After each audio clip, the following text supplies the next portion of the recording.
ਸਤਿ ਸ਼੍ਰੀ ਅਕਾਲ। Ajit web TV ਦੇਖ ਰਹੀ ਸਾਰੀ ਦਰਸ਼ਕਾਂ ਦਾ ਮੈਂ ਤਰਨਜੀਤ ਕੌਰ ਅਜੀਤ ਖਬਰਾਂ ਤੇ ਇਸ ਬੁਲੇਟਿਨ ਵਿੱਚ ਨਿੱਘਾ ਸਵਾਗਤ ਕਰਦੀ ਹਾਂ। ਆਓ ਸਭ ਤੋਂ ਪਹਿਲਾਂ ਨਜ਼ਰ ਮਾਰ ਲੈਂਦੇ ਹਾਂ ਅੱਜ ਦੀਆਂ ਚੁਣਵੀਆਂ ਖਬਰਾਂ ਤੇ।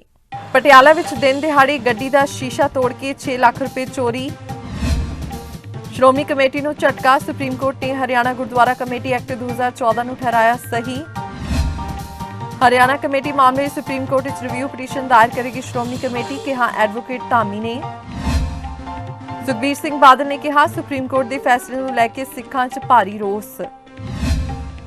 ਤੇ ਸ਼ਰਾਬ ਅਤੇ ਖਨਨ ਨਾਲ 4 ਮਹੀਨਿਆਂ 'ਚ ਭਰੀ ਆਪ ਦੀ ਤਿਜੋਰੀ, ਕਿਹਾ ਕੇਂਦਰੀ ਮੰਤਰੀ ਅਨੁਰਾਗ ਠਾਕੁਰ ਨੇ। ਤੇ ਹੁਣ ਇਹਨਾਂ ਖਬਰਾਂ ਦਾ ਵਿਸਥਾਰ ਤੇ ਕੁਝ ਹੋਰ ਖਬਰਾਂ। ਬੇਸ਼ੱਕ ਪਟਿਆਲਾ ਪੁਲਿਸ ਵੱਲੋਂ ਹਰ ਰੋਜ਼ ਵੱਖ-ਵੱਖ ਥਾਵਾਂ ਤੇ ਨਾਕਾਬੰਦੀ ਕਰਕੇ ਵਾਹਨਾਂ ਦੀ ਚੈਕਿੰਗ ਕੀਤੀ ਜਾ ਰਹੀ ਹੈ, ਪਰ ਜੇਕਰ ਚੋਰੀ, ਲੁੱਟਾਂ, ਖੋਹਾਂ ਦੀਆਂ ਵਾਰਦਾਤਾਂ ਦੀ ਗੱਲ ਕਰੀਏ ਤਾਂ ਇਹ ਰੁਕਣ ਦਾ ਨਾਂ ਨਹੀਂ ਲੈ ਰਹੀਆਂ।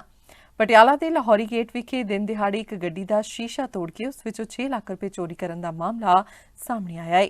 ਚੋਰੀ ਤੋਂ ਬਾਅਦ ਗੱਡੀ ਦੇ ਮਾਲਕ ਨੇ ਪੁਲਿਸ ਨੂੰ ਸੂਚਨਾ ਦਿੱਤੀ, ਜਿਸ ਤੋਂ ਬਾਅਦ ਪੁਲਿਸ ਮਾਮਲੇ ਦੀ ਜਾਂਚ ਕਰ ਰਹੀ ਹੈ। ਉੱਥੇ ਇਸ ਘਟਨਾ ਦੇ ਚਸ਼ਮਦੀਦ ਗਵਾਹ ਨੇ ਦੱਸਿਆ ਹੈ ਕਿ ਉਹਨਾਂ ਨੂੰ ਗੱਡੀ ਦੇ ਸ਼ੀਸ਼ੇ ਟੁੱਟਣ ਦੀ ਆਵਾਜ਼ ਆਈ ਸੀ ਅਤੇ ਜਦੋਂ ਉਹਨਾਂ ਨੇ ਦੇਖਿਆ ਤਾਂ ਇੱਕ ਵਿਅਕਤੀ ਬੈਗ ਚੁੱਕ ਕੇ ਜਾ ਰਿਹਾ ਸੀ। ਉਹਨਾਂ ਦੱਸਿਆ ਕਿ ਪਟਿਆਲਾ ਸ਼ਹਿਰ ਵਿੱਚ ਇਹੋ ਜਿਹੀਆਂ ਵਾਰਦਾਤਾਂ ਲਗਾਤਾਰ ਵੱਧ ਰਹੀਆਂ ਨੇ, ਜਿਸ ਤੇ ਪੁਲਿਸ ਨੂੰ ਠੱਲ ਪਾਉਣ ਦੀ ਲੋੜ ਹੈ। ਇਹ ਲੋਹੜੀ ਗੇਟ ਦਾ ਏਰੀਆ ਜੀ ਕਰਕੇ ਬਹੁਤ ਪੌਸ਼ ਏਰੀਆ, ਇੱਥੋਂ ਸਾਰੀ ਟ੍ਰੈਫਿਕ ਡਿਵਰਟ ਹੁੰਦੀ ਹੈ। ਇੱਥੋਂ ਆ ਕੇ ਗੱਡੀ ਖੜੀ ਸੀਗੀ ਕਰਕੇ ਅਸੀਂ ਆ ਕੇ ਦੇਖਿਆ ਵੀ ਗੱਡੀ ਦਾ ਸ਼ੀਸ਼ਾ ਟੁੱਟਾ ਹੋਇਆ, ਵਿੱਚ ਬੈਗ ਹੈ ਨਹੀਂ, ਵੱਡੀ ਇੱਟ ਪਈ ਹੋਈ ਹੈ ਵਿੱਚ, ਜਿਹਦੇ ਨਾਲ ਸ਼ੀਸ਼ਾ ਤੋੜਿਆ ਗਿਆ। ਤੇ ਕੋਈ ਅਮਾਉਂਟ ਪਤਾ ਲੱਗਿਆ ਤੁਹਾਨੂੰ? ਅਮਾਉਂਟ ਵੀ ਜੀ ਨਹੀਂ ਕਹਿ ਰਹੇ 6,30,000 ਰੁਪਈਆ। ਤੇ ਜੇ ਗੱਲ ਕਰੀਏ ਆਪਾਂ ਸ਼ਹਿਰ ਦੇ ਵਿੱਚ ਇਹ ਹਾਦਸੇ ਰੋਜ਼ ਹੋ ਰਹੇ ਨੇ, ਪੁਲਿਸ ਇੰਨੀ ਸਖਤ ਧਿਆਨ ਵੀ ਚਲਾਉਂਦੀ ਹੈ, ਨਾਕਾਬੰਦੀ ਚੈਕਿੰਗ ਵੀ ਹੁੰਦੀ ਹੈ, ਫਿਰ ਵੀ ਕੀ ਕਹਿਣਾ ਚਾਹੋਗੇ? ਦੇਖੋ ਪੁਲਿਸ ਤਾਂ ਹੁਣ ਆਪਣੇ ਵੱਲੋਂ ਲੱਗੀ ਹੈ, ਕੀ ਪਤਾ ਕਿਸ ਨੇ ਕਿਵੇਂ ਕੀਤਾ ਕੰਮ ਕਰਕੇ, ਜਾਂ ਤਾਂ ਕੋਈ ਭੇਤੀ ਹੈ ਕੀ ਹੈ, ਇਹਦਾ ਹੁਣ ਪੁਲਿਸ ਦਾ ਸਿੱਟਾ ਕੱਢੇਗੀ ਕਰਕੇ ਦੇਖ ਕੇ ਕੁਝ ਨਾ ਕੁਝ ਕਰਕੇ। ਸ਼ਹਿਰ ਦੀ ਆਪਾਂ ਗੱਲ ਕਰੀਏ, ਇਹੋ ਜਿਹੀਆਂ ਵਾਰਦਾਤਾਂ ਵਾਰਦਾਤਾਂ ਤਾਂ ਹੋ ਰਹੀਆਂ ਬਹੁਤ ਕਰਕੇ, ਪਰ ਪੁਲਿਸ ਵੀ ਆਪਣਾ ਕੰਮ ਤੇਜ਼ੀ ਨਾਲ ਕਰ ਰਹੀ ਹੈ, ਵਾਰਦਾਤਾਂ ਵੀ ਵਧੀ ਜਾ ਰਹੀਆਂ ਕਰਕੇ। ਕਿਵੇਂ ਠੱਲ ਪਾਏਗੀ ਇਹਨਾਂ ਤੇ? ਕੱਲ੍ਹ ਹੁਣ ਪੁਲਿਸ ਪ੍ਰਸ਼ਾਸਨ ਹੀ ਪਾਏਗਾ ਠੱਲ ਇਸ ਚੀਜ਼ ਨੂੰ ਕਰ। ਕੀ ਹੋਇਆ ਜੀ ਆਪਣੇ 11:20 ਤੇ ਮੈਂ ਗੱਡੀ ਖੜੀ ਕੀਤੀ। ਇੱਕ ਮਿੰਟ, ਹਾਂਜੀ ਕਿੰਨੇ ਪੈਸੇ ਸੀ? 6,20,000 ਰੁਪਏ। ਕਿਵੇਂ ਹੋਇਆ ਜੀ? ਇੱਟ ਮਾਰੀ ਜਾਂ ਬਸ ਕੁਛ ਨਹੀਂ, ਇੱਟ ਮਾਰ ਕੇ ਤੋੜ ਕੇ ਕੱਢ ਕੇ ਲੈ ਗਏ। ਪੁਲਿਸ ਤੋਂ ਕੀ ਮੰਗ ਕਰਦੇ ਹੋ ਜੀ? ਤੇ ਪ੍ਰਸ਼ਾਸਨ ਪੂਰੀ ਜ਼ੋਰ ਲਾ ਰਹੀ ਹੈ, ਕਰ ਰਹੀ ਹੈ ਠੀਕ। ਸੁਪਰੀਮ ਕੋਰਟ ਨੇ ਹਰਿਆਣਾ ਸ਼੍ਰੋਮਣੀ ਗੁਰਦੁਆਰਾ ਪ੍ਰਬੰਧਕ ਕਮੇਟੀ ਐਕਟ 2014 ਦੀ ਮਾਨਤਾ ਬਰਕਰਾਰ ਰੱਖਣ ਦਾ ਵੱਡਾ ਫੈਸਲਾ ਲਿਆ ਹੈ। ਸੁਪਰੀਮ ਕੋਰਟ ਨੇ ਸ਼੍ਰੋਮਣੀ ਗੁਰਦੁਆਰਾ ਪ੍ਰਬੰਧਕ ਕਮੇਟੀ ਵੱਲੋਂ ਦਾਇਰ ਪਟੀਸ਼ਨ ਖਾਰਜ ਕਰ ਦਿੱਤੀ ਹੈ। ਦਰਅਸਲ ਮੁੱਦਾ ਗੁਰਦੁਆਰਿਆਂ ਦੀ ਆਮਦਨੀ ਨਾਲ ਜੁੜਿਆ ਹੋਇਆ ਹੈ। ਇਹ ਐਕਟ ਹੁੱਡਾ ਸਰਕਾਰ ਵੱਲੋਂ ਲਿਆਂਦਾ ਗਿਆ ਸੀ, ਜਿਸ ਨੂੰ ਸ਼੍ਰੋਮਣੀ ਗੁਰਦੁਆਰਾ ਪ੍ਰਬੰਧਕ ਕਮੇਟੀ ਨੇ ਸੁਪਰੀਮ ਕੋਰਟ ਵਿੱਚ ਚੁਣੌਤੀ ਦਿੱਤੀ ਸੀ। ਦੱਸ ਦੇਈਏ ਕਿ ਇਹ petition Shiromani committee member Harbhajan Singh ਵੱਲੋਂ ਦਾਇਰ ਕੀਤੀ ਗਈ ਸੀ। ਪਟੀਸ਼ਨ ਨੇ ਦਲੀਲ ਦਿੱਤੀ ਸੀ ਕਿ ਹਰਿਆਣਾ ਦੇ ਇਤਿਹਾਸਿਕ ਗੁਰਦੁਆਰਿਆਂ ਤੇ ਸ਼੍ਰੋਮਣੀ ਗੁਰਦੁਆਰਾ ਪ੍ਰਬੰਧਕ ਕਮੇਟੀ ਦਾ ਕੰਟਰੋਲ ਹੈ, ਪਰ ਹਰਿਆਣਾ 'ਚ ਤਾਕਤ ਦੀ ਵਰਤੋਂ ਕਰਕੇ ਗੁਰਦੁਆਰਿਆਂ ਤੇ ਕਬਜ਼ਾ ਕਰਨ ਦੀ ਕੋਸ਼ਿਸ਼ ਕੀਤੀ ਜਾ ਰਹੀ ਹੈ। ਇਸ ਪਟੀਸ਼ਨ ਨੂੰ ਹੁਣ ਸੁਪਰੀਮ ਕੋਰਟ ਨੇ ਖਾਰਜ ਕਰ ਦਿੱਤਾ ਹੈ ਤੇ ਨਾਲ ਹੀ ਹਰਿਆਣਾ ਸਿੱਖ ਗੁਰਦੁਆਰਾ ਮੈਨੇਜਮੈਂਟ ਐਕਟ 2014 ਦੀ ਸੰਵਿਧਾਨਕ ਮਾਨਤਾ ਨੂੰ ਬਰਕਰਾਰ ਰੱਖਿਆ ਹੈ। ਉੱਥੇ ਦੂਜੇ ਪਾਸੇ ਫੈਸਲਾ ਆਉਣ ਤੋਂ ਬਾਅਦ ਸਮਰਥਕਾਂ ਵਿੱਚ ਖੁਸ਼ੀ ਦੀ ਲਹਿਰ ਪਾਈ ਜਾ ਰਹੀ है। मामला ऐसा है कि 2014 में जब चौधरी भूपेंद्र सिंह हुड्डा जी की सरकार थी, उस समय जो हरियाणा के सिखों की डिमांड थी, उनको देखते हुए हरियाणा गवर्नमेंट एक लेजिस्लेशन लेके आई, जिसमें एक नई प्रबंधक कमेटी हरियाणा के लिए बनाई गई। जैसे ही वो प्रबंधक कमेटी बनी, उस प्रबंधक कमेटी जिस एक्ट से, जिस लेजिस्लेशन से बनी थी, उसको सुप्रीम कोर्ट में आर्टिकल 32 कॉन्स्टिट्यूशन ऑफ इंडिया में चैलेंज किया गया। और हरभजन सिंह जो कि एक मेंबर थे SGPC के, जो सिख गुरुद्वारा प्रबंधक कमेटी है, उन्होंने इसको यहाँ पे चैलेंज किया। सुप्रीम कोर्ट ने इमीडिएटली उस पर नोटिस करते हुए स्टेटस को जैसी स्थिति है वैसे के ही ऑर्डर कर दिए। उस समय तक जो हरियाणा की गुरुद्वारा कमेटी है, उनके पास सिर्फ 4 गुरुद्वारे उनके कंट्रोल में थे और जो रह गए 48 गुरुद्वारे वो SGPC के अंडर थे। और ये मामला पिछले 8 साल तक चलता रहा। SGPC या उनके मेंबर ये कहते रहे कि नया गुरुद्वारा प्रबंधक कमेटी बनाने की जो पावर है वो हरियाणा सरकार के पास नहीं है, वो यूनियन ऑफ इंडिया के पास है, सेंट्रल गवर्नमेंट के पास है। हरियाणा सरकार कहती रही नहीं, ये एक टेम्प्रेरी अरेंजमेंट था कि SGPC को जब रीऑर्गेनाइजेशन हुआ दोनों स्टेट्स का, जब हरियाणा नया बना, उस समय एक अरेंजमेंट था कि जब तक हरियाणा अपना लॉ नहीं लेके आती तब तक के लिए SGPC उनको कंट्रोल कर सकती है। और जिस दिन हरियाणा अपना ले आएगी उस दिन से हरियाणा की जो कमेटी है वो उसको कंट्रोल करेगी। आज मेरे हिसाब से बड़ा ये ऐतिहासिक दिन है हरियाणा के सिखों के लिए, जिनकी बहुत पुरानी ये डिमांड थी। और कुछ लोग कह रहे हैं कि एसजीपीसी के लिए सेटबैक है या ये, ऐसा कोई सेटबैक नहीं है भाई। किसी कमेटी ने एक मैनेजमेंट देखनी है गुरुद्वारों की, और जो सिख समुदाय है वही पंजाब में देखता है, वही हरियाणा में देखता है। सिर्फ अब ये हुआ है कि हरियाणा के सिख जो हरियाणा में रहते हैं उनकी मैनेजमेंट कमेटी बनेगी और वो इनको देखेंगे। तो किसी के लिए कोई सेटबैक नहीं है। हरियाणा और पंजाब आपस में बड़े भाई और छोटे भाई की हमेशा से रहे हैं, तो इसको किसी भी मेरे हिसाब से किसी भी राजनीतिक एंगल से नहीं देखना चाहिए, और किसी के लिए कोई सेटबैक नहीं है। हाँ, हरियाणा के सिखों के लिए बड़ा दिन है, और ये कमेटी आज सुप्रीम कोर्ट ने कहा है इसको वैलिड माना है इस कमेटी को। सुप्रीम कोर्ट ने हरियाणा सिख गुरुद्वारा प्रबंधक कमेटी ਨੂੰ ਹਰਿਆਣਾ ਦੇ ਗੁਰਦੁਆਰੇ ਵੱਖਰੇ ਤੌਰ ਤੇ ਸਾਂਭ ਸੰਭਾਲ ਕਰਨ ਦੇ ਐਕਟ ਨੂੰ ਮਾਨਤਾ ਦਿੱਤੀ ਹੈ। ਇਸ ਫੈਸਲੇ ਤੇ ਸ਼੍ਰੋਮਣੀ ਗੁਰਦੁਆਰਾ ਪ੍ਰਬੰਧਕ ਕਮੇਟੀ ਆਪਣੀ ਰਿਵਿਊ ਪਟੀਸ਼ਨ ਦਾਇਰ ਕਰਨ ਦੀਆਂ ਤਿਆਰੀਆਂ ਕਰ ਰਹੀ ਹੈ। ਸ਼੍ਰੋਮਣੀ ਕਮੇਟੀ ਪ੍ਰਧਾਨ ਐਡਵੋਕੇਟ ਹਰਜਿੰਦਰ ਸਿੰਘ ਧਾਮੀ ਨੇ ਕਿਹਾ ਕਿ ਭਾਵੇਂ ਸੁਪਰੀਮ ਕੋਰਟ ਦੇ ਫੈਸਲੇ ਤੇ ਕਿੰਤੂ ਨਹੀਂ ਕੀਤਾ ਜਾ ਸਕਦਾ, ਪਰ ਰਿਵਿਊ ਪਟੀਸ਼ਨ ਦਾਇਰ ਕਰਨ ਦਾ ਸਾਡੇ ਕੋਲ ਹੱਕ ਹੈ, ਜਿਸ ਲਈ ਸ਼੍ਰੋਮਣੀ ਕਮੇਟੀ ਵਕੀਲਾਂ ਦੀ ਰਾਏ ਨਾਲ ਰਿਵਿਊ ਪਟੀਸ਼ਨ ਦਾਇਰ ਕਰੇਗੀ। ਸਭ ਤੋਂ ਵੱਡਾ ਕਿਉਂਕਿ ਅੱਜ ਸਵੇਰ ਵੇਲੇ honourable supreme court of India ਦੇ ਵਿੱਚ ਜਿਹੜੀ ਸਾਡੀ ਹਰਿਆਣਾ ਕਮੇਟੀ ਬਣਾਈ ਸੀ ਕਿਸੇ ਵੇਲੇ ਹੁੱਡਾ ਸਾਹਿਬ ਨੇ, ਉਹ ਚੈਲੰਜ ਕੀਤੀ ਹੋਈ ਸੀ ਤੇ ਉਹਦਾ ਫੈਸਲਾ ਪਿਛਲੇ ਦਿਨਾਂ ਦੇ ਵਿੱਚ ਸੁਰੱਖਿਅਤ ਰੱਖ ਲਿਆ ਸੀ। ਅੱਜ ਉਹ ਫੈਸਲਾ ਆ ਗਿਆ, ਅਸੀਂ ਉਹਦੀ ਵੀ ਸਾਰੀ ਘੋਖ ਕਰ ਰਹੇ ਹਾਂ ਕਿਉਂਕਿ ਹਾਲੇ ਫੈਸਲੇ ਦੀ ਕਾਪੀ ਨਹੀਂ ਸਾਡੇ ਕੋਲ ਪਹੁੰਚੀ। ਅਸੀਂ ਆਪਣੇ ਅਧਿਕਾਰੀ ਦਿੱਲੀ ਨੂੰ ਵੀ ਭੇਜੇ ਆ ਤੇ ਵਕੀਲਾਂ ਦੇ ਨਾਲ ਵੀ ਅਸੀਂ ਸਲਾਹ ਮਸ਼ਵਰਾ ਕਰ ਰਹੇ ਹਾਂ, ਤੇ ਅੱਜ ਐਗਜ਼ੈਕਟਿਵ ਨੇ ਵੀ ਬੈਠ ਕੇ ਫੈਸਲਾ ਕੀਤਾ ਕਿ ਉਹਦੀ ਰਿਵਿਊ ਪਟੀਸ਼ਨ ਜਿਹੜੀ ਉਹ ਤੁਰੰਤ ਪਾਈ ਜਾਵੇ। ਸੋ ਇਹ ਅੱਜ ਸਾਡੇ ਕਰੰਟ ਟੌਪਿਕ ਜਿਹੜੇ 5-4 ਸੀਗੇ ਜ਼ਰੂਰੀ, ਉਹ ਅੱਜ ਅਸੀਂ ਆਪਣੀ ਇਸ ਮੀਟਿੰਗ ਦੇ ਵਿੱਚ ਜਿਹੜੇ ਉਹ ਤੈਅ ਕੀਤੇ। ਸੁਖਬੀਰ ਸਿੰਘ ਬਾਦਲ ਦਾ ਕਹਿਣਾ ਹੈ ਕਿ ਪੂਰੇ ਵਿਸ਼ਵ ਵਿੱਚ ਸਿੱਖ ਕੌਮ ਦੀ ਪਾਰਲੀਮੈਂਟ ਐਸਜੀਪੀਸੀ ਹੈ। ਉਹਨਾਂ ਨੇ ਕਿਹਾ ਹੈ ਇੱਥੇ ਸਿੱਖਾਂ ਦੇ ਮੁੱਦਿਆਂ ਉੱਤੇ ਚਰਚਾ ਹੁੰਦੀ ਹੈ। ਉਹਨਾਂ ਨੇ ਕਿਹਾ ਹੈ ਕਿ ਦਿੱਲੀ ਗੁਰਦੁਆਰਾ ਐਕਟ ਨੂੰ ਤੋੜ ਕੇ ਬਦਲਾਅ ਲਿਆਉਣਾ ਵੀ ਸਿੱਖਾਂ ਨਾਲ ਧੋਖਾ ਸੀ। ਸੁਖਬੀਰ ਸਿੰਘ ਬਾਦਲ ਦਾ ਕਹਿਣਾ ਹੈ ਕਿ ਗੁਰਦੁਆਰਾ ਕਮਿਸ਼ਨ ਬਣਾਇਆ ਗਿਆ ਸੀ ਜਿਸ ਦੇ ਅਧੀਨ ਹੀ ਚੋਣਾਂ ਹੁੰਦੀਆਂ ਸਨ। ਸੁਖਬੀਰ ਸਿੰਘ ਬਾਦਲ ਦਾ ਕਹਿਣਾ ਹੈ ਕਿ ਅਸੀਂ ਪਾਰਟੀ ਦੀ ਮੀਟਿੰਗ ਸੱਦੀ ਹੈ, ਕਮੇਟੀ ਦੇ ਪ੍ਰਧਾਨ ਨੂੰ ਵੀ ਮੀਟਿੰਗ ਵਿੱਚ ਬੁਲਾਇਆ ਹੈ। ਉਹਨਾਂ ਨੇ ਕਿਹਾ ਕਿ ਸਿੱਖਾਂ ਨੂੰ ਕਮਜ਼ੋਰ ਕਰਨ ਲਈ ਸਾਰੀਆਂ ਪਾਰਟੀਆਂ ਜ਼ੋਰ ਲਗਾ ਰਹੀਆਂ ਹਨ। ਗੁਰਦੁਆਰਾ ਪ੍ਰਬੰਧਕ ਕਮੇਟੀ ਨੂੰ ਤੋੜਨ ਦਾ ਜਿਹੜਾ ਫੈਸਲਾ ਕੀਤਾ ਹੈ, ਜਿੱਥੇ ਹਰਿਆਣਾ ਦੀ ਅਲੱਗ ਕਮੇਟੀ ਨੂੰ ਮਾਨਤਾ ਦੇਣ ਦਾ ਫੈਸਲਾ ਹੋਇਆ ਹੈ, ਮੈਂ ਕਹਿ ਸਕਦਾ ਕਿ ਸਿੱਖ ਪੰਥ ਦੇ ਇਹਦੇ ਬਹੁਤ ਵੱਡਾ ਰੋਸ ਹੈ। ਇੱਕ ਬਹੁਤ ਵੱਡਾ ਧੱਕਾ ਸਿੱਖ ਕੌਮ ਨਾਲ ਹੋਇਆ ਤੇ ਸਾਡੀ ਇੰਸਟੀਟਿਊਸ਼ਨ ਨਾਲ ਹੋਇਆ। ਐਸਜੀਪੀਸੀ ਕੋਈ ਆਰਡੀਨਰੀ ਕਮੇਟੀ ਨਹੀਂ, ਦੇਸ਼ ਦੀ ਆਜ਼ਾਦੀ ਤੋਂ ਪਹਿਲੇ ਦੀ ਬਣੀ ਕਮੇਟੀ ਹੈ। ਜਦੋਂ ਮਸੰਦ ਗੁਰੂ ਘਰਾਂ ਅੰਦਰ ਗਲਤ ਕੰਮ ਕਰਦੇ ਸੀ, ਉਦੋਂ ਸਿੱਖ ਪੰਥ ਇਕੱਠਾ ਹੋਇਆ, ਉਹਨਾਂ ਨੇ ਫੈਸਲਾ ਕਰਕੇ ਮੋਰਚੇ ਲਾ ਕੇ ਸੰਘਰਸ਼ ਕਰਕੇ ਸ਼ਹਾਦਤਾਂ ਦੇ ਕੇ ਸ਼੍ਰੋਮਣੀ ਗੁਰਦੁਆਰਾ ਪ੍ਰਬੰਧਕ ਕਮੇਟੀ ਬਣਾਉਣ ਦਾ ਫੈਸਲਾ ਕੀਤਾ ਤੇ 1925 ਦਾ ਐਕਟ ਬਣਾਇਆ ਗਿਆ। ਅੰਗਰੇਜ਼ਾਂ ਨੇ ਵੀ ਕੋਸ਼ਿਸ਼ ਕੀਤੀ ਇਸ ਗੁਰੂ ਘਰ ਦੇ ਐਕਟ ਨੂੰ ਖਤਮ ਕਰਨ ਦੀ, ਪਰ ਖਾਲਸਾ ਪੰਥ ਨੇ ਉਹਨਾਂ ਨਾਲ ਟਾਕਰਾ ਕਰਕੇ ਹਰ ਕੁਰਬਾਨੀ ਦੇ ਕੇ ਅੰਗਰੇਜ਼ ਨੂੰ ਵੀ ਮਜਬੂਰ ਹੋਣਾ ਪਿਆ ਤੇ ਉਹਨਾਂ ਨੂੰ ਚਾਬੀਆਂ ਆਪ ਆ ਕੇ ਮੋੜਨੀਆਂ ਪਈਆਂ। ਐਂਡ ਉਦੋਂ ਮਹਾਤਮਾ ਗਾਂਧੀ ਜੀ ਨੇ ਪੂਰੇ ਚਿੱਠੀ ਲਿਖੀ ਤੇ ਕਿਹਾ ਕਿ ਦੇਸ਼ ਦੀ ਪਹਿਲੀ ਆਜ਼ਾਦੀ ਦੀ ਜੰਗ ਅੱਜ ਖਾਲਸਾ ਪੰਥ ਨੇ ਜਿੱਤ ਲਈ ਹੈ।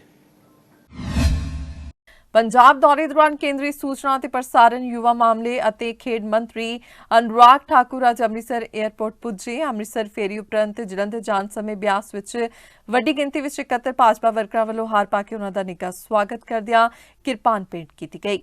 ਗੱਲਬਾਤ ਦੌਰਾਨ ਕੇਂਦਰੀ ਮੰਤਰੀ ਅਨੁਰਾਗ ਠਾਕੁਰ ਨੇ ਆਮ ਆਦਮੀ ਪਾਰਟੀ ਤੇ ਇਲਜ਼ਾਮ ਲਗਾਉਂਦੇ ਹੋਏ ਕਿਹਾ ਕਿ ਸ਼ਰਾਬ ਅਤੇ ਖਨਨ ਮਾਫੀਆ ਰੋਕਣ ਦਾ ਦਾਅਵਾ ਕਰਨ ਵਾਲੀ ਆਪ ਦੀ ਸਰਕਾਰ ਦੀਆਂ ਤਿਜੋਰੀਆਂ ਇਨ੍ਹਾਂ ਸਰੋਤਾਂ ਤੋਂ 4 ਮਹੀਨੇ ਵਿੱਚ ਭਰ ਗਈਆਂ ਹਨ। ਇਸ ਸਵਾਗਤੀ ਪ੍ਰੋਗਰਾਮ ਦੌਰਾਨ ਬਿਆਸ ਰੁਕਣ ਤੇ ਕੇਂਦਰੀ ਮੰਤਰੀ ਅਨੁਰਾਗ ਠਾਕੁਰ ਦਾ ਧੰਨਵਾਦ ਕਰਦਿਆਂ ਸੂਬਾ ਸਹਿ ਪ੍ਰੋਗਰਾਮ ਇੰਚਾਰਜ ਭਾਜਪਾ ਯੁਵਾ ਮੋਰਚਾ ਕੁਲਬੀਰ ਸਿੰਘ ਆਸ਼ੂ ਨੇ ਕਿਹਾ ਕਿ ਕੇਂਦਰੀ ਮੰਤਰੀ ਵੱਲੋਂ ਨੌਜਵਾਨਾਂ ਨੂੰ ਉਤਸ਼ਾਹਿਤ ਕਰਦਿਆਂ ਖੇਡਾਂ ਪ੍ਰਤੀ ਕਦਮ ਵਧਾਉਣ ਦਾ ਸੁਨੇਹਾ ਦਿੱਤਾ ਗਿਆ ਹੈ। मैं पंजाब भारतीय जनता पार्टी के सारे नेतावां का धन्नवाद करदा हां, विशेष तौर पर ब्यास आण ते जो प्यार जो निघा स्वागत इन्होंने किया है उसदे धन्नवादी भी हैं। पार्टी कार्यकर्ता के दम ते ही अज दुनिया का सारे नालों वड्डा राजनीतिक दल बनया है। मोदी जी देश के प्रधानमंत्री बने ने ते यही नहीं दुनिया के सारे नालों लोकप्रिय नेता प्रधानमंत्री नरेंद्र मोदी जी बने ने। ਇਹ ਭਾਰਤੀ ਜਨਤਾ ਪਾਰਟੀ ਦੇ ਕਾਰਜਕਰਤਾਵਾਂ ਦੀ ਮਿਹਨਤ ਦੇ ਨਾਲ ਤੇ ਮੋਦੀ ਜੀ ਦੇ ਕੰਮਾਂ ਕਰਕੇ ਅੱਜ ਦੇਸ਼ ਦੇ ਕੋਨੇ-ਕੋਨੇ ਭਾਰਤੀ ਜਨਤਾ ਪਾਰਟੀ ਹੋਰ ਮਜ਼ਬੂਤ ਹੋ ਰਹੀ ਹੈ ਤੇ ਆਉਣ ਵਾਲੇ ਟਾਈਮ 'ਚ ਭਾਰਤੀ ਜਨਤਾ ਪਾਰਟੀ ਪੰਜਾਬ 'ਚ ਵੀ ਪੂਰਨ ਬਹੁਮਤ ਦੀ ਸਰਕਾਰ ਆਪਣੇ ਬਲ ਤੇ ਬਣਾਏਗੀ। ਸਰ ਆਪਰੇਸ਼ਨ ਲੋਟਸ ਜਿਹੜਾ ਹੈਗਾ ਉਹਨੂੰ ਲੈ ਕੇ ਇਲਜ਼ਾਮ ਜਿਹੜੇ ਹੈਗੇ ਆ ਜਦੋਂ ਆਮ ਆਦਮੀ ਪਾਰਟੀ ਆਪਣੇ ਇਹੋ ਜਿਹੇ ਕਾਰਨਾਮੇ ਜਿਨ੍ਹਾਂ ਕਰਕੇ ਕੇਵਲ ਬਦਨਾਮੀ ਦੇਸ਼ ਤੇ ਦੁਨੀਆ 'ਚ ਹੋਈ ਹੈ ਉਹਨਾਂ ਨੂੰ ਛਿਪਾਉਣ ਲਈ ਝੂਠ ਦਾ ਪ੍ਰੋਪਾਗੈਂਡਾ ਕਰਦੀ ਹੈ। ਇਹ ਕੱਟਰ ਭ੍ਰਸ਼ਟਾਚਾਰੀ ਆਮ ਆਦਮੀ ਪਾਰਟੀ ਦੇ ਨੇਤਾ ਨੇ। ਸਵਾਸਥ ਮੰਤਰੀ ਦਿੱਲੀ ਦੇ ਵੀ ਤੇ ਪੰਜਾਬ ਦੇ ਨੂੰ ਵੀ ਅਸਤੀਫੇ ਦੇਣੇ ਪੈ ਗਏ ਭ੍ਰਸ਼ਟਾਚਾਰ ਕਰਕੇ, ਜੇਲ੍ਹਾਂ 'ਚ ਪਏ ਨੇ ਅੱਜ। ਤੇ ਅਰਵਿੰਦ ਕੇਜਰੀਵਾਲ ਜੀ ਇਮਾਨਦਾਰੀ ਦੀ ਗੱਲ ਕਰਦੇ ਨੇ, ਭ੍ਰਸ਼ਟਾਚਾਰ 'ਚ ਡੁੱਬੇ ਪਏ ਨੇ। ਸ਼ਰਾਬ ਦੀ ਬੋ ਇਹਨਾਂ ਦੀ ਦਿੱਲੀ ਤੋਂ ਲੈ ਕੇ ਦੁਨੀਆ ਭਰ 'ਚ ਹੁਣ ਫੈਲ ਰਹੀ ਹੈ ਕਿਉਂਕਿ ਘੁਟਾਲਾ ਐਡਾ ਵੱਡਾ ਕੀਤਾ ਹੈ। ਖਨਨ ਰੋਕਣ ਦੀ ਗੱਲਾਂ ਕਰਦੇ ਅੱਜ ਖਨਨ ਮਾਫੀਆ फल फुल रहा है। अरविंद केजरीवाल तो भगवंत मान की सरकार फल फुल रहा है। हुण तो कोर्ट भी लताड़ लगा रही है कि 20-20 फुट गहरे खड्डे करते होर किन्ना लुटना है।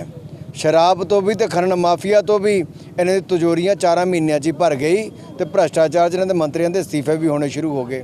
ये अपने गंदे कारनामे नूं छिपाउण लई अज केवल दूजियां ते आरोप लगाउण दा काम कर रहा है, पर जनता ने इन्हां दा असली चेहरा वेख लिया है। ये शराब के भ्रष्टाचार च भी ਤੇ ਸੱਤਾ ਦੇ ਨਸ਼ੇ ਤੋਂ ਲੈ ਕੇ ਸ਼ਰਾਬ ਦੇ ਨਸ਼ੇ 'ਚ ਡੁੱਬੇ ਪਏ ਨੇ। ਸਰ ਕੈਪਟਨ ਅਮਰਿੰਦਰ ਸਿੰਘ ਕੱਲ ਸ਼ਾਮਲ ਹੋਏ ਨੇ, ਆਪਣੀ ਪਾਰਟੀ ਦਾ ਵਿਲੇ ਕੀਤਾ ਹੋਇਆ। ਕੈਪਟਨ ਅਮਰਿੰਦਰ ਸਿੰਘ ਜੀ ਸੀਨੀਅਰ ਨੇਤਾ ਰਹੇ ਪੰਜਾਬ ਦੇ, ਉਹਨਾਂ ਦੇ ਪਾਰਟੀ 'ਚ ਆਉਣ ਦਾ ਨਿੱਘਾ ਸਵਾਗਤ ਕੀਤਾ ਜਾਂਦਾ ਹੈ। ਉਹਨਾਂ ਦੇ ਆਉਣ ਕਰਕੇ ਬਾਕੀ ਕਾਰਜਕਰਤਾ ਵੀ ਜੁੜਨਗੇ, ਉਹਨਾਂ ਦੇ ਐਕਸਪੀਰੀਅੰਸ ਦਾ ਲਾਭ ਵੀ ਮਿਲੇ। ਲੁਧਿਆਣਾ ਵਿੱਚ ਈਸਾਈ ਭਾਈਚਾਰੇ ਵੱਲੋਂ ਅੱਜ ਇੱਕ ਵੱਡੀ ਪ੍ਰੈਸ ਕਾਨਫਰੰਸ ਕੀਤੀ ਗਈ, ਜਿੱਥੇ ਲੁਧਿਆਣਾ ਤੋਂ ਈਸਾਈ ਭਾਈਚਾਰੇ ਦੇ ਆਗੂ ਐਲਬਰਟ ਦੂਆ ਨੇ ਕਿਹਾ ਕਿ ਤਰਨਤਾਰਨ ਵਿੱਚ ਹੋਈ ਘਟਨਾ ਵਿੱਚ ਇਨਸਾਫ ਨਹੀਂ ਮਿਲਿਆ। ਇਹੀ ਨਹੀਂ, ਈਸਾਈ ਭਾਈਚਾਰੇ ਦੇ ਪ੍ਰਚਾਰ ਨੂੰ ਵੀ ਰੋਕਿਆ ਜਾ ਰਿਹਾ ਹੈ। ਉਹਨਾਂ ਨੇ ਕਿਹਾ ਕਿ ਈਸਾਈ ਭਾਈਚਾਰੇ ਉੱਪਰ ਲਗਾਤਾਰ ਅਤਿਆਚਾਰ ਕੀਤਾ ਜਾ ਰਿਹਾ ਹੈ। ਪੰਜਾਬ ਸਰਕਾਰ ਮੂਕ ਦਰਸ਼ਕ ਬਣੀ ਹੋਈ ਹੈ। ਜੇਕਰ ਪੰਜਾਬ ਸਰਕਾਰ ਨੇ 25 ਸਤੰਬਰ ਤੱਕ ਕੋਈ ਸੁਣਵਾਈ ਨਾ ਕੀਤੀ ਤਾਂ 27 ਸਤੰਬਰ ਨੂੰ ਪੰਜਾਬ ਬੰਦ ਕੀਤਾ ਜਾਵੇਗਾ। ਅੱਜ ਲੁਧਿਆਣੇ ਸਾਡੇ ਅਮਰ ਸ਼ਹੀਦ ਪਾਸਟਰ ਸੁਲਤਾਨ ਮਸੀਹ ਦੇ ਸ਼ਹੀਦੀ ਸਮਾਰਕ ਟੈਂਪਲ ਆਫ ਗੋਡ ਚਰਚ ਦੇ ਵਿੱਚ ਇੱਕ ਹੌਟ ਕਾਲ ਦੇ ਉੱਤੇ ਮੀਟਿੰਗ ਰੱਖੀ ਗਈ, ਜਿਸ ਦੇ ਵਿੱਚ ਪੰਜਾਬ ਭਰ ਦੇ ਈਸਾਈ ਧਾਰਮਿਕ, ਸਮਾਜਿਕ ਅਤੇ ਰਾਜਨੀਤਿਕ ਆਗੂਆਂ ਨੇ ਹਿੱਸਾ ਲਿਆ, ਜਿਹਦੇ ਵਿੱਚ ਮਸੀਹੀ ਜਥੇਬੰਦੀਆਂ, ਪੰਜਾਬ ਪੀਪਲ ਲੀਗ, ਆਪਣੇ ਸੈਮਸੰਗ ਬ੍ਰਿਗੇਡ, ਫਿਰੋਜ਼ਪੁਰ, ਫਾਜ਼ਿਲਕਾ, ਮਾਨਸਾ, ਹਰ ਇੱਕ ਜ਼ਿਲ੍ਹਾ, ਜਲੰਧਰ, ਮਰਿੰਡਾ, ਹਰ ਇੱਕ ਜ਼ਿਲ੍ਹੇ ਨੇ ਸ਼ਿਰਕਤ ਕੀਤੀ ਹੈ ਅਤੇ ਇੱਕ ਬੰਦ ਦਾ ਆਗਾਜ਼ ਦਿੱਤਾ ਆ ਕਿ ਪਿਛਲੇ ਕਾਫੀ ਦਿਨਾਂ ਤੋਂ ਸਾਡੇ ਮਸੀਹ ਭਾਈਚਾਰੇ ਦੇ ਉੱਤੇ ਜਿਹੜਾ ਸ਼ਾਂਤੀ ਤੇ ਪਿਆਰ ਭਰਿਆ ਮਸੀਹ ਭਾਈਚਾਰਾ ਆ, ਕ੍ਰਿਸਚੀਅਨ ਕਮਿਊਨਿਟੀ ਦੇ ਝੂਠੇ ਅੱਗੇ ਐਲੀਗੇਸ਼ਨ ਲਾਏ ਜਾ ਰਹੇ ਆ ਤੇ ਉਹਨਾਂ ਨੂੰ ਬਦਨਾਮ ਕੀਤਾ ਜਾ ਰਿਹਾ ਆ। ਮੈਂ ਅੱਜ ਮੀਡੀਆ ਦੇ ਰਾਹੀਂ, ਮੀਡੀਆ ਦੇ ਮਾਧਿਅਮ ਤੋਂ ਦੱਸਣਾ ਚਾਹੁੰਦਾ ਕਿ ਜੇ ਕਿਸੇ ਇੱਕ ਦੀ ਗਲਤੀ ਆ ਉਹਦੇ ਨਾਲ ਕ੍ਰਿਸਚੀਅਨ ਕਮਿਊਨਿਟੀ ਨੂੰ ਨਾ ਜੋੜਿਆ ਜਾਏ। ਅੱਜ ਇਹ ਜਿਹੜਾ ਫਰਮਾਨ ਇੱਥੋਂ ਲੁਧਿਆਣਿਓਂ ਜਾਰੀ ਹੋ ਰਿਹਾ ਆ, 25 ਤਰੀਕ ਤੱਕ ਮੈਂ ਆਪਣੇ ਬਹੁਤ ਹੀ ਆਦਰਨੀਏ, ਕਿਉਂਕਿ ਸਾਨੂੰ ਪਵਿੱਤਰ ਬਾਈਬਲ ਨੇ ਸਿਖਾਇਆ ਹੈ ਕਿ ਜਿਹੜੇ ਤੁਹਾਡੇ ਸ਼ਾਸਕ ਹੈ ਉਹਨਾਂ ਦੀ ਇੱਜ਼ਤ ਕਰੋ।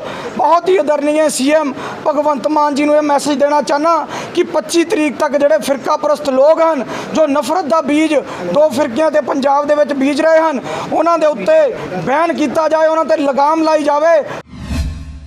ਪਟਿਆਲਾ ਬਿਜਲੀ ਬੋਰਡ ਦਫ਼ਤਰ ਦੇ ਬਾਹਰ ਆਪਣੀਆਂ ਮੰਗਾਂ ਨੂੰ ਲੈ ਕੇ ਲਗਾਤਾਰ ਪ੍ਰਦਰਸ਼ਨ ਕਰਦੇ ਆ ਰਹੇ ਅਪ੍ਰੈਂਟਿਸ ਲਾਈਨਮੈਨ ਯੂਨੀਅਨ ਪੰਜਾਬ ਦਾ ਧਰਨਾ ਲਗਾਤਾਰ ਜਾਰੀ ਹੈ। ਯੂਨੀਅਨ ਦੇ ਆਗੂ ਅੱਜ ਸਵੇਰੇ ਪਟਿਆਲਾ ਸੰਗਰੂਰ ਰੋਡ ਤੇ ਪਿੰਡ ਭੇਡਪੁਰਾ ਦੇ ਨਜ਼ਦੀਕ ਬਿਜਲੀ ਦੇ ਵੱਡੇ ਖੰਭਿਆਂ ਤੇ ਜਾ ਚੜੇ। ਇਸ ਯੂਨੀਅਨ ਦੇ ਬਾਕੀ ਮੈਂਬਰ ਇਸ ਟਾਵਰ ਦੇ ਹੇਠਾਂ ਬੈਠ ਕੇ ਸਖਤ ਨਾਅਰੇਬਾਜ਼ੀ ਕਰਦੇ ਨਜ਼ਰ ਆਏ। ਆਗੂਆਂ ਨੇ ਕਿਹਾ ਕਿ ਸੱਤਾ ਵਿੱਚ ਆਉਣ ਤੋਂ ਪਹਿਲਾਂ ਭਗਵੰਤ ਮਾਨ ਸਰਕਾਰ ਨੇ ਪੰਜਾਬ ਦੇ ਨੌਜਵਾਨਾਂ ਨਾਲ ਵਾਅਦਾ ਕੀਤਾ ਸੀ ਕਿ ਕਿਸੇ ਵੀ ਬੇਰੁਜ਼ਗਾਰ ਨੂੰ ਰੋਜ਼ਗਾਰ ਲੈਣ ਲਈ ਸੜਕਾਂ ਉੱਤੇ ਨਹੀਂ ਰੁਲਣਾ ਪਵੇਗਾ, ਪਰ ਕੋਈ ਵੀ ਵਾਅਦਾ ਸਰਕਾਰ ਵੱਲੋਂ ਪੂਰਾ ਨਹੀਂ ਕੀਤਾ ਗਿਆ। ਜਿਹੜੇ ਅੱਜ ਤੁਹਾਡੇ ਸਾਥੀ ਇਹ ਤੇ ਟਾਵਰ ਤੇ ਚੜ ਗਏ ਨੇ, ਕੀ ਕਾਰਨ ਹੈ ਜੀ? ਕਾਰਨ ਜੀ ਅਸੀਂ ਲੰਮੇ ਸਮੇਂ ਤੋਂ 27/7/2022 ਤੋਂ ਮਤਲਬ ਅਸੀਂ ਸੰਘਰਸ਼ ਦੇ ਉੱਪਰ ਬੈਠੇ ਹਾਂ ਜੀ। ਇਹ ਹੈੱਡ ਆਫਿਸ ਪਹਿਲਾਂ ਸਾਡਾ ਸੰਘਰਸ਼ 27/7/22 ਤੋਂ ਚੱਲ ਰਿਹਾ ਹੈ। ਸਾਨੂੰ 2 ਮਹੀਨੇ ਹੋ ਚੱਲੇ ਨੇ ਬੈਠੇ ਨੂੰ, ਪਰ ਜਿਹੜੀ ਸਾਡੀ ਕਿਤੇ ਸੁਣਵਾਈ ਨਹੀਂ ਹੋ ਰਹੀ। ਮੀਟਿੰਗਾਂ ਵੀ ਬਹੁਤ ਹੋ ਗਈਆਂ, ਪਰ ਉਹੀ ਸਾਨੂੰ ਲੋਲੀਪੌਪ ਦਿੱਤੇ ਜਾ ਰਹੇ ਨੇ ਮੈਨੇਜਮੈਂਟ ਵੱਲੋਂ, ਤੇ ਮੈਨੇਜਮੈਂਟ ਸਾਡੀ ਗੱਲ ਸੁਣਨਾ ਨਹੀਂ ਚਾਹੁੰਦੀ। ਸਾਡੀ ਮੇਨ ਮੰਗ ਪੇਪਰ ਦੀ ਹੈ ਵੀ ਜਿਹੜਾ ALM ਦੀਆਂ 1690 ਪੋਸਟਾਂ ਆਈਆਂ ਸੀਗੀਆਂ, ਉਹਦੇ ਵਿੱਚ ਪੇਪਰ ਰੱਖਿਆ ਗਿਆ, ਜਬਰੀ ਪੇਪਰ ਰੱਖਿਆ ਗਿਆ, ਉਸ ਨੂੰ ਕੈਂਸਲ ਕਰਾਉਣ ਦੇ ਲਈ ਅਸੀਂ ਇਹ ਆਪਣਾ ਜਿਹੜਾ ਪ੍ਰੋਗਰਾਮ ਅੱਜ ਦਾ ਕੀਤਾ ਟਾਵਰ ਤੇ ਸਾਡੇ ਜਿਹੜੇ ਮੁੰਡੇ ਚੜੇ ਹੋਏ ਨੇ ਜੀ, ਆਪਣੀ ਜਾਨੀ ਪਤਾ ਹੈ ਡਰ ਹੈਗਾ, ਫਿਰ ਵੀ ਅਸੀਂ ਆਪਣੇ ਰੁਜ਼ਗਾਰ ਦੇ ਲਈ ਇਸ ਮਤਲਬ ਜਿਹੜਾ ਰਿਸਕੀ ਹੈ ਇਹ ਕੰਮ ਕਰ ਰਹੇ ਹਾਂ। ਮੈਨੇਜਮੈਂਟ ਤੇ ਇਸ ਚੀਜ਼ ਦਾ ਕੋਈ ਅਸਰ ਨਹੀਂ ਹੋਇਆ। ਅਸੀਂ ਸਰਕਾਰ ਨੂੰ, ਭਗਵੰਤ ਮਾਨ ਨੂੰ ਅਸੀਂ ਅਪੀਲ ਕਰਦੇ ਹਾਂ ਵੀ ਉਹ ਜਲਦੀ ਤੋਂ ਜਲਦੀ ਜਿਹੜਾ ਇਹ ਪੇਪਰ ਕੈਂਸਲ ਕਰਕੇ ਮੈਟ ਦੇ ਆਧਾਰ ਤੇ ਭਰਤੀ ਕੀਤੀ ਜਾਵੇ। ਜਿੰਨੀਆਂ ਪਿੱਛੇ ਭਰਤੀਆਂ ਹੋਈਆਂ ਉਹਨਾਂ ਮੈਟ ਦੇ ਆਧਾਰ ਤੇ ਭਰਤੀਆਂ ਹੋਈਆਂ ਨੇ, ਤੇ ਜਿਹੜੀ ਇਹ ਭਰਤੀ ਵੀ ਹੈ ਮੈਟ ਦੇ ਆਧਾਰ ਤੇ ਕੀਤੀ ਜਾਵੇ। ਅਗਲੀਆਂ ਭਰਤੀਆਂ ਬਾਰੇ ਸਰਕਾਰ ਅੱਗੇ ਵਿਚਾਰੇ, ਕਿਉਂਕਿ ਅਸੀਂ ਟ੍ਰੇਨਿੰਗ ਕਰ ਚੁੱਕੇ ਹਾਂ ਪ੍ਰੋਪਰ PSPCL ਤੋਂ, ਇਸ ਲਈ ਸਾਨੂੰ ਇਹ ਜਿਹੜਾ ਨੌਕਰੀ ਤੋਂ ਰੁਜ਼ਗਾਰ ਦਿੱਤਾ ਜਾਵੇ। ਨਾਭਾ ਦੇ ਥਾਣਾ ਭਾਦਸੋਂ ਅਧੀਨ ਆਉਂਦੇ ਪਿੰਡ ਰਾਮਗੜ੍ਹ ਵਿਖੇ ਬੀਤੀ ਰਾਤ ਇੱਕ ਕਲਯੁਗੀ ਪੁੱਤ ਵੱਲੋਂ ਆਪਣੇ ਹੀ ਪਿਓ ਨੂੰ ਸਿਰ ਤੇ ਲੱਕੜੀ ਦੇ ਬਾਲੇ ਨਾਲ ਵਾਰ ਕਰਕੇ ਮਾਰ ਦੇਣ ਦੀ ਖਬਰ ਸਾਹਮਣੇ ਆਈ ਹੈ। ਮਿਲੀ ਜਾਣਕਾਰੀ ਮੁਤਾਬਿਕ ਰਾਮਗੜ੍ਹ ਦੇ 95 ਸਾਲਾ ਆਨੰਦ ਸਿੰਘ ਉੱਪਰ ਉਸ ਦੇ ਆਪਣੇ ਹੀ 48 ਸਾਲਾ ਪੁੱਤ ਹਾਕਮ ਸਿੰਘ ਨੇ ਨਸ਼ੇ ਦੀ ਹਾਲਤ ਵਿੱਚ ਸਿਰ ਉੱਪਰ ਬਾਲੇ ਨਾਲ ਵਾਰ ਕੀਤਾ ਹੈ, ਜਿਸ ਨਾਲ ਆਨੰਦ ਸਿੰਘ ਦੀ ਮੌਕੇ ਤੇ ਹੀ ਮੌਤ ਹੋ ਗਈ। ਥਾਣਾ ਭਾਦਸੋਂ ਵੱਲੋਂ ਕਾਰਵਾਈ ਕਰਦੇ ਹੋਏ ਮ੍ਰਿਤਕ ਆਨੰਦ ਸਿੰਘ ਦੇ ਦੂਜੇ ਪੁੱਤਰ ਰੇਸ਼ਮ ਸਿੰਘ ਦੇ ਬਿਆਨਾਂ ਦੇ ਆਧਾਰ ਤੇ ਹਾਕਮ ਸਿੰਘ ਖਿਲਾਫ ਮੁਕੱਦਮਾ ਦਰਜ ਕਰਕੇ ਅਗਲੇਰੀ ਕਾਰਵਾਈ ਆਰੰਭ ਦਿੱਤੀ ਹੈ। ਸਾਨੂੰ 1:30 ਵਜੇ ਇਨਫੋਰਮੇਸ਼ਨ ਆਈ ਸੀ ਕਿ ਜਿਹੜਾ ਹਾਕਮ ਸਿੰਘ ਆ ਉਹਨੇ ਆਪਣੇ ਬਾਪ ਦੇ ਸਿਰ 'ਚ ਬਾਲਾ ਮਾਰ ਕੇ ਜਿਹੜਾ ਕਤਲ ਕਰ ਦਿੱਤਾ ਤੇ ਅਸੀਂ ਮੌਕੇ ਤੇ ਗਏ ਸੀ। ਮੌਕੇ ਤੇ ਜਿਹੜਾ ਬਾਲਾ ਟੁੱਟਿਆ ਹੋਇਆ ਜੋ ਉਹ ਵੀ ਅਸੀਂ ਰਿਕਵਰ ਕਰ ਲਿਆ। ਜਿਹੜਾ ਇਹ ਹਾਕਮ ਸਿੰਘ ਹੈ 50 ਸਾਲ ਦਾ ਹੈ, ਜਿਹਨੇ ਆਪਣੇ ਬਾਪ ਦੇ ਸਿਰ 'ਚ ਜਿਹੜਾ ਬਾਲਾ ਮਾਰਿਆ ਲੱਕੜ ਦਾ, ਜਿਹਦੇ ਨਾਲ ਉਹਦੀ ਮੌਤ ਹੋ ਗਈ। ਤੇ ਜਿਹੜੀ ਵਜ੍ਹਾ ਰੰਜਿਸ਼ ਨੇ ਆਪਣੇ ਮਕਾਨ ਹੈ ਜਿਹੜਾ ਉਹ ਆਪਣੇ ਨਾਂ ਕਰਾਉਣਾ ਚਾਹੁੰਦਾ ਸੀ ਆਪਣੇ ਬਾਪ ਤੋਂ, ਥੋੜ੍ਹੀ ਮੋਟੀ ਲੜਾਈ ਰਹਿੰਦੀ ਸੀ, ਇਸ ਕਰਕੇ ਇਹਨਾਂ ਨੇ ਰਾਤ ਹੈ ਜਿਹੜਾ ਸਿਰ 'ਚ ਬਾਲਾ ਮਾਰ ਕੇ ਆਪਣੇ ਬਾਪ ਨੂੰ ਕਤਲ ਕਰ ਦਿੱਤਾ। ਉਹਨੇ ਸ਼ਰਾਬ ਵਗੈਰਾ ਪੀਤੀ ਹੋਈ ਸੀ। ਜਿਹੜਾ ਅਸੀਂ ਇਹ FIR 302 IPC ਦੇ ਤਹਿਤ ਪਰਚਾ ਦਰਜ ਕਰਤਾ ਜੀ। ਮੁਜਰਮ ਦੀ ਗ੍ਰਿਫਤਾਰੀ ਹੋ ਗਈ? ਮੁਜਰਮ ਦੀ ਗ੍ਰਿਫਤਾਰੀ ਨਹੀਂ ਹਲੇ ਹੋਈ ਹੈ ਕਿ ਉਹ ਦੌੜਿਆ ਹੋਇਆ ਜੀ, ਅਸੀਂ ਜਲਦੀ ਫੜ ਲਾਂਗੇ। ਕੇਂਦਰੀ ਸੂਚਨਾ ਅਤੇ ਪ੍ਰਸਾਰਣ ਮੰਤਰੀ ਅਨੁਰਾਗ ਠਾਕੁਰ ਅੱਜ ਦੁਪਹਿਰ ਆਪਣੇ ਕਾਲਜ ਦੁਆਬਾ ਕਾਲਜ ਦੀ 65ਵੀਂ ਕਨਵੋਕੇਸ਼ਨ ਵਿੱਚ ਪੁੱਜੇ। ਅਨੁਰਾਗ ਠਾਕੁਰ ਖੁਦ ਵੀ ਕਦੇ ਇਸ ਕਾਲਜ ਦੇ ਵਿਦਿਆਰਥੀ ਸਨ। ਇਸ ਮੌਕੇ ਉਨ੍ਹਾਂ ਕਿਹਾ ਕਿ ਸਾਬਕਾ ਮੁੱਖ ਮੰਤਰੀ ਕੈਪਟਨ ਅਮਰਿੰਦਰ ਸਿੰਘ ਦਾ ਭਾਰਤੀ ਜਨਤਾ ਪਾਰਟੀ ਵਿੱਚ ਸਵਾਗਤ ਹੈ। ਸੰਸਦ ਮੈਂਬਰ ਪਰਨੀਤ ਕੌਰ ਦੇ ਭਾਜਪਾ ਵਿੱਚ ਸ਼ਾਮਲ ਨਾ ਹੋਣ ਦੇ ਫੈਸਲੇ ਬਾਰੇ ਉਨ੍ਹਾਂ ਕਿਹਾ ਕਿ ਇਹ ਉਨ੍ਹਾਂ ਦਾ ਨਿੱਜੀ ਫੈਸਲਾ ਹੋ ਸਕਦਾ ਹੈ ਕਿ ਉਹ ਭਵਿੱਖ ਵਿੱਚ ਕਿਹੜੀ ਰਾਜਨੀਤੀ करना चाहती है। देखिए, मीडिया में और सोशल मीडिया पे जो चर्चा है वो दिल्ली सरकार के शराब घोटाले से लेकर शराब से जुड़ी हुई बहुत बातों पर है, जिसके चर्चे आज देश और दुनिया भर में हैं, और इसका जवाब तो अरविंद केजरीवाल जी और आम आदमी पार्टी को देना है। क्या सिंधिया जी करेंगे इन्वेस्टिगेशन? ऐसा कुछ डिस्कशन में आ रहा है? देखिए, तो मीडिया ही अपने आप चला रहा है सब कुछ, और जिनको जवाब देना वो जवाब दे नहीं रहे। स्पोर्ट्स के आखिरकार उनके पास छिपाने के लिए क्या है? सर स्पोर्ट्स के गाड़ी की आपने बात की सर, जस्ट मिनट स्पोर्ट्स के गाड़ी की आपने बात की, और जो ओलंपिक यहाँ के जो कैप्टन है उनका जो गांव है यहाँ पर मिठापुर, वहाँ पर कोच नहीं है, मतलब कि इट वाज जब खेलों का विकास करना मूलतः राज्यों की जिम्मेदारी है। खेल एक स्टेट सब्जेक्ट है और हर राज्य को उसमें अपनी भूमिका निभानी चाहिए। केंद्र सरकार ने टारगेट ओलंपिक पोडियम स्कीम चलाकर 100 करोड़ रुपए से ज़्यादा खर्च करती है खिलाड़ियों के रहने खाने पर, ट्रेनिंग पर, देश और विदेश में, और इसके अलावा उनको 6 लाख रुपये प्रति खिलाड़ी प्रति वर्ष देती है जेब खर्च करके। 3000 खिलाड़ियों को अलग अलग अकेडमीज में ट्रेनिंग के लिए प्रत्येक खिलाड़ी पर 6,20,000 रुपया खर्च करती है। जिसमें से 1,20,000 रुपये उनके लिए केवल जेब खर्च है। और देश भर में नेशनल सेंटर ऑफ एक्सीलेंस से लेके बाकी सब किया जाता है। खेल का बजट 840 करोड़ से बढ़ाकर 2400 करोड़ रुपया नरेंद्र मोदी जी की सरकार ने किया है, जो आज तक का सबसे ज़्यादा बजट है। 302 खेलों के प्रोजेक्ट पर लगभग 2,770 करोड़ रुपया देश भर में खर्च हो रहा है। ये मोदी सरकार ने शुरू किया है, जो पहले के मुकाबले कई गुना ज़्यादा है। मुझे आशा है अलग अलग राज्य भी अपना पूरा सहयोग खेलों को बढ़ावा देने के लिए करेंगे। ਸੀਆਈਏ ਸਟਾਫ ਗੁਰਦਾਸਪੁਰ ਵੱਲੋਂ ਮੋਟਰਸਾਈਕਲ ਚੋਰ ਗਿਰੋਹ ਦਾ ਪਰਦਾਫਾਸ਼ ਕਰਦੇ ਹੋਏ ਚੋਰੀ ਦੇ 20 ਮੋਟਰਸਾਈਕਲਾਂ ਸਮੇਤ ਗਿਰੋਹ ਦੇ 2 ਮੈਂਬਰਾਂ ਨੂੰ ਗ੍ਰਿਫਤਾਰ ਕੀਤਾ ਗਿਆ ਹੈ, ਜਦੋਂ ਕਿ ਗਿਰੋਹ ਦਾ ਇੱਕ ਮੈਂਬਰ ਫਰਾਰ ਹੈ। ਇਸ ਸੰਬੰਧੀ ਜਾਣਕਾਰੀ ਦਿੰਦੇ ਹੋਏ ਸੀਆਈਏ ਸਟਾਫ ਦੇ ਇੰਚਾਰਜ ਕਪਿਲ ਕੌਸ਼ਲ ਨੇ ਦੱਸਿਆ ਕਿ ਪੁਲਿਸ ਪਾਰਟੀ ਵੱਲੋਂ ਬੱਬਰੀ ਬਾਈਪਾਸ ਤੇ ਨਾਕਾਬੰਦੀ ਕਰਕੇ ਵਾਹਨਾਂ ਦੀ ਚੈਕਿੰਗ ਕੀਤੀ ਜਾ ਰਹੀ ਸੀ ਕਿ ਇਸੇ ਦੌਰਾਨ 2 ਨੌਜਵਾਨ ਮੋਟਰਸਾਈਕਲ ਤੇ ਆ ਰਹੇ ਸਨ, ਜਿਨ੍ਹਾਂ ਨੂੰ ਰੁਕਣ ਦਾ ਇਸ਼ਾਰਾ ਕੀਤਾ ਤਾਂ ਉਹਨਾਂ ਵੱਲੋਂ ਭੱਜਣ ਦੀ ਕੋਸ਼ਿਸ਼ ਕੀਤੀ ਗਈ, ਪਰ ਪੁਲਿਸ ਵੱਲੋਂ ਉਹਨਾਂ ਨੂੰ ਕਾਬੂ ਕਰ ਲਿਆ। ਸਖਤੀ ਨਾਲ ਕੀਤੀ ਗਈ ਪੁੱਛਗਿੱਛ ਦੌਰਾਨ ਉਕਤ ਨੌਜਵਾਨਾਂ ਨੇ ਮੰਨਿਆ ਕਿ ਮੋਟਰਸਾਈਕਲ ਚੋਰੀ ਦਾ ਹੈ। ਇਸ ਤੋਂ ਬਾਅਦ ਉਹਨਾਂ ਕੋਲੋਂ ਚੋਰੀ ਦੇ 20 ਮੋਟਰਸਾਈਕਲ ਬਰਾਮਦ ਕੀਤੇ ਗਏ ਹਨ।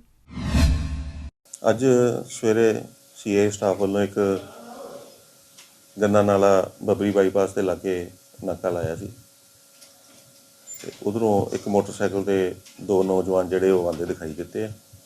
ਜਦੋਂ ਉਹਨਾਂ ਨੂੰ ਰੋਕਣ ਦੀ ਕੋਸ਼ਿਸ਼ ਕੀਤੀ ਤਾਂ ਯਕਦਮ ਉਹਨਾਂ ਨੇ ਭੱਜਣ ਦੀ ਕੋਸ਼ਿਸ਼ ਕੀਤੀ।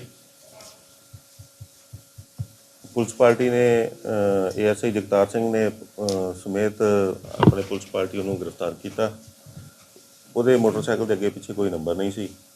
ਜਦੋਂ ਉਹਦੇ ਨਾਲ ਸਖਤੀ ਨਾਲ ਪੁੱਛਗਿੱਛ ਕੀਤੀ ਗਈ ਤੇ ਉਹਨੇ ਦੱਸਿਆ ਵੀ ਇਹ ਮੋਟਰਸਾਈਕਲ ਅਸੀਂ ਚੋਰੀ ਕੀਤਾ। ਔਰ ਜ਼ਿਆਦਾ ਪੁੱਛਗਿੱਛ ਕਰਨ ਤੇ ਉਹਨੇ ਕਾਫੀ ਵੱਡੇ ਖੁਲਾਸੇ ਕੀਤੇ ਕਿ ਤਕਰੀਬਨ ਉਹਨੇ ਧਾਰੀਵਾਲ ਤੋਂ, ਗੁਰਦਾਸਪੁਰ ਤੋਂ, ਪਠਾਨਕੋਟ ਤੋਂ ਤਕਰੀਬਨ ਕੋਈ 70-80 ਮੋਟਰਸਾਈਕਲ ਜਿਹੜੇ ਉਹ ਚੋਰੀ ਕੀਤੇ। ਇਹ ਟੋਟਲ 2 ਜਣੇ ਅਸੀਂ ਗ੍ਰਿਫਤਾਰ ਕੀਤੇ ਆ। ਇਸ ਸੰਬੰਧ ਵਿੱਚ ਮੁਕੱਦਮਾ ਨੰਬਰ 114 379 411 ਥਾਣਾ ਸਦਰ ਵਿਖੇ ਦਰਜ ਕੀਤਾ ਤੇ ਹੁਣ ਤੱਕ ਜਿਹੜੀ ਇਹ ਸਾਨੂੰ 20 ਮੋਟਰਸਾਈਕਲਾਂ ਦੀ ਜਿਹੜੀ ਉਹ ਰਿਕਵਰੀ ਹੋ ਚੁੱਕੀ ਹੈ। ਇਹਦੇ ਵਿੱਚ ਜਿਹੜਾ ਦੋਸ਼ੀ ਆ ਅਜੇ ਕੁਮਾਰ ਆ ਧਾਰੀਵਾਲ ਤੋਂ, ਅੰਕੁਸ਼ ਮਹਾਜਨ ਆ ਧਾਰੀਵਾਲ ਤੋਂ, ਔਰ ਇੱਕ ਮੰਨੂ ਮਸੀਹ ਆ ਜਿਹੜਾ ਬੱਬਰੀ ਦਾ ਰਹਿਣ ਵਾਲਾ, ਜਿਹੜਾ ਅਜੇ ਗ੍ਰਿਫਤਾਰ ਨਹੀਂ ਹੋਇਆ। ਇਹਨਾਂ ਦੀਆਂ ਵੱਖ-ਵੱਖ ਥਾਣਿਆਂ 'ਚ ਪਹਿਲੇ ਵੀ ਇਹਨਾਂ 'ਤੇ ਕਾਫੀ ਚੋਰੀ ਦੇ ਮੁਕੱਦਮੇ ਜਿਹੜੇ ਉਹ ਦਰਜ ਨੇ। ਮੋਡਿਸ ਪੈਂਟਰੀ ਇਹਨਾਂ ਦੀ ਇਹ ਸੀ ਵੀ ਇਹ ਸਿਰਫ ਮੋਟਰਸਾਈਕਲ ਚੋਰੀ ਕਰਦੇ ਸੀ, ਮੋਟਰਸਾਈਕਲ ਤੇ ਗਾਂ ਬਹੁਤ ਘੱਟ ਵਿਕਦੇ ਸੀ, ਕੋਈ ਲੈਂਦਾ ਨਹੀਂ ਸੀ। ਫਿਰ ਇਹ ਉਹਨਾਂ ਦੇ ਅਲਾਏ ਵੀਲ ਲਾ ਕੇ ਤੇ ਗਾਂ ਜਿਹੜੇ ਅਲਾਏ ਵੀਲ ਉਹ ਵੇਚ ਲੈਂਦੇ ਸੀ। ਤੇ ਕੁਝ ਮੋਟਰਸਾਈਕਲ ਇਹਨਾਂ ਨੇ JNK ਸਟੇਟ ਦੇ ਵਿੱਚ ਕਾਫੀ ਜਿਹੜੇ 30 ਤੋਂ 35 ਮੋਟਰਸਾਈਕਲ ਉਹ ਵੇਚੇ ਆ। ਕੁਝ ਮੋਟਰਸਾਈਕਲ ਇਹਨਾਂ ਨੇ ਅਲਾਏ ਵੀਲ ਲਾ ਕੇ ਤੇ ਸੁੱਟ ਦਿੱਤੇ ਆ ਨਹਿਰਾਂ ਦੇ ਵਿੱਚ। ਤਿੱਬੜ ਵਾਲੀ ਨਹਿਰ ਆ ਜਿਹੜੀ, ਇਹ ਤੋਂ ਲੈ ਕੇ ਧਾਰੀਵਾਲ ਤੱਕ ਨਹਿਰ ਦੇ ਵਿੱਚ ਇਹਨਾਂ ਨੇ ਕਾਫੀ ਮੋਟਰਸਾਈਕਲ ਜਿਹੜੇ ਆ ਉਹ ਲਾਏ ਵੀਲ ਲਾ ਕੇ ਇਹਨਾਂ ਨੇ ਸੁੱਟਤੇ। ਤੇਜ਼ੀ ਨਾਲ ਹੀ ਅਜੀਤ ਖਬਰਾਂ ਦਾ ਬੁਲੇਟਿਨ ਇੱਥੇ ਹੀ ਖਤਮ ਹੁੰਦਾ ਹੈ। ਨਵੀਆਂ ਤੇ ਤਾਜ਼ਾ ਤਰੀਨ ਖਬਰਾਂ ਲੈ ਕੇ ਫਿਰ ਤੋਂ ਹਾਜ਼ਰ ਹੋਵਾਂਗੇ। ਤਦ ਤੱਕ ਲਈ ਦਿਓ ਇਜਾਜ਼ਤ। ਧੰਨਵਾਦ।